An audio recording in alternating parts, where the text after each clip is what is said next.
বাজারের কেনা পপকর্ন এর মতো পপকর্ন কিন্তু বাসায় আপনারা তৈরি করতে পারবেন একদম খুব সহজে।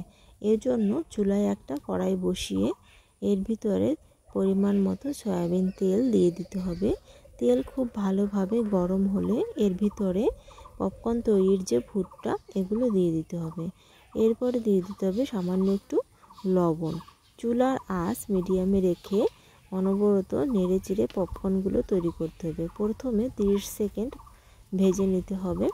এরপরে যখন দেখবেন যে পপকর্নগুলো তৈরি হতে শুরু করেছে, অর্থাৎ ভুট্টা থেকে খই শুরু হতে করেছে, তখন ঢাকা দিয়ে 1 মিনিটের মতো ঢেকে রেখে দিতে হবে। তাহলেই দেখবেন যে ভিতরে পপকর্নগুলো তৈরি হয়ে গিয়েছে।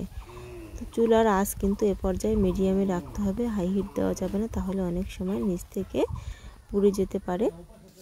তো 1 মিনিটের মতো ঢেকে রাখলেই কিন্তু সবগুলো পপকর্ন ভাজা হয়ে যাবে। আমার কিন্তু এ পর্যায়ে কিন্তু পপকর্নগুলো ভাজা হয়ে গেছে। দেখুন ভিতরে কিন্তু আর ফুটে উঠছে না। তো দেখুন কত সুন্দর হয়ে গেছে মাত্র 1 মিনিটে এই পপকর্নগুলো।